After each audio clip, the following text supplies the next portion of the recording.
turn what would be a challenge for most people into an opportunity for you as you go through this video. If you wanted to leave and come back, subscribe. It's the easiest way then for you to come back and pick up where you left off in these lessons, because I'm assuming you're going to want to finish this because this is a doozy. Let's get started. Phrase number 1. I have mentioned this before in other lessons, but I wanted to really stress if a woman says I need, that is different from a man says I need. For example, a man can say, Jan, I need that on my desk by the end of the day. Totally normal. A woman says, Jan, I need that on my desk by the end of the day. She's a needy woman now. So, don't be needy, bestie.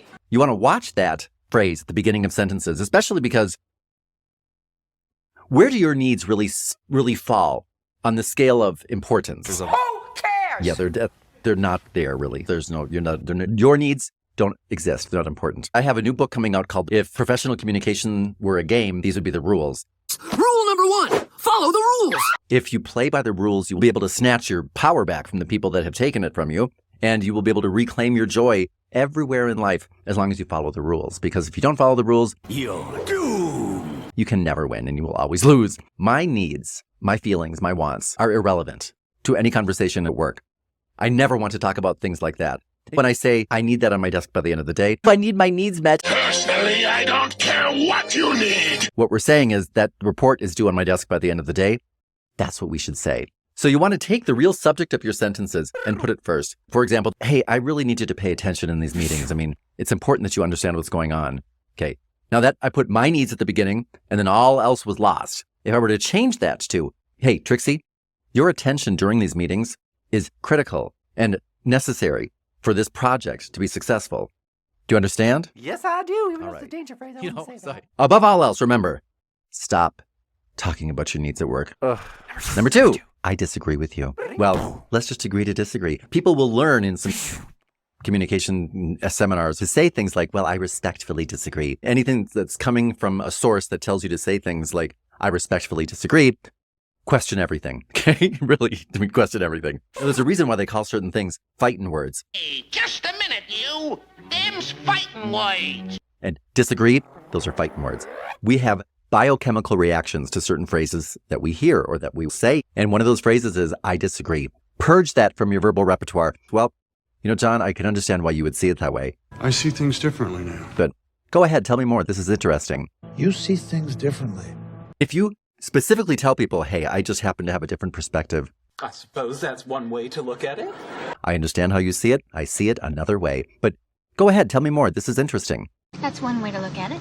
If you say that, you will be seen as an incredibly polished, savvy, confident communicator. Number 3, I'm busy. I might say to my boss, I'm busy! for example, Susie, I would help you out tonight if I could, but unfortunately I cannot because I have other plans. But I could come in early in the morning if you'd like me to. And if Susie were to say, no, we're all staying tonight, when you have to say that, I have a commitment. Say, I cannot break it. And if they push it, as you know, Dolores, it is important to me to keep a commitment, which is why when you and I have a commitment, I always keep them. Do you don't want me to be a commitment breaker? Do you? No. Phrase number 4. Well, I just feel like... All right, let's cover this one again. For those of us who weren't here for the previous lesson on feelings. I feel like making love. No one cares.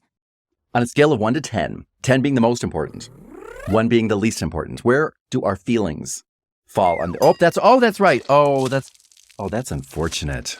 That is unfortunate. That is unfortunate. So remember to purge that from your verbal repertoire altogether. Instead of saying things such as, I feel like this is a good idea. I feel like we shouldn't do that. I just feel like... I feel like I feel lost. We do not base our decisions at work on our feelings. We don't do that.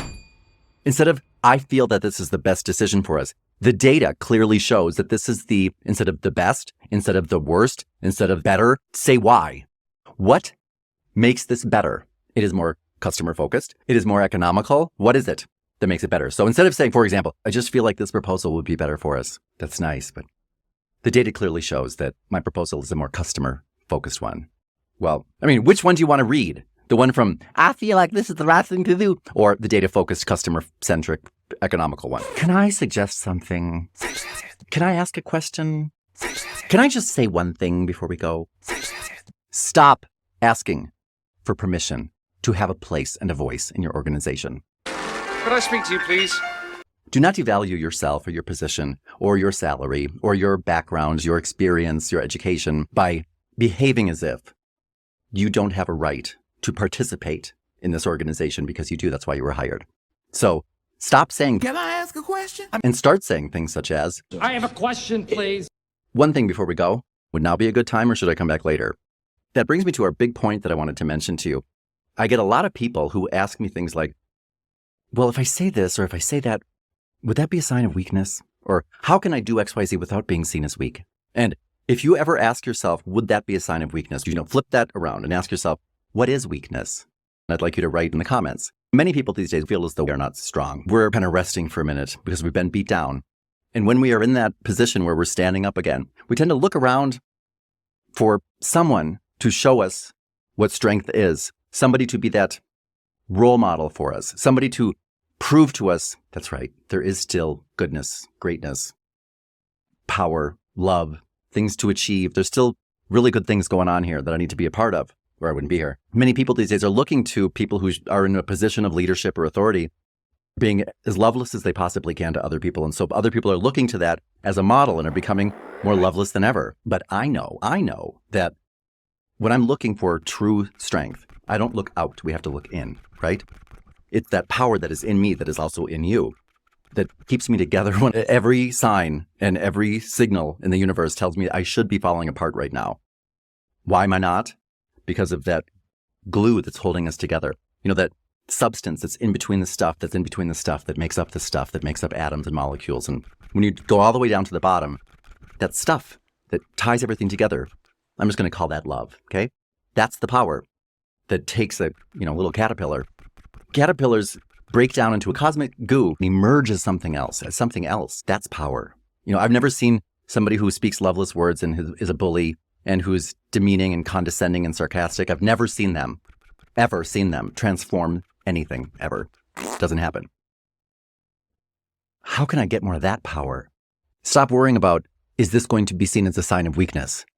And just be what the opposite of weakness is. The opposite of weakness is not what most people would consider to be strength. The opposite of weakness is love. There's nothing that you have to say that you can't say in a more loving way. Do that, and you will be considered to be more powerful. For help doing that, check out this next video. You're really going to like it.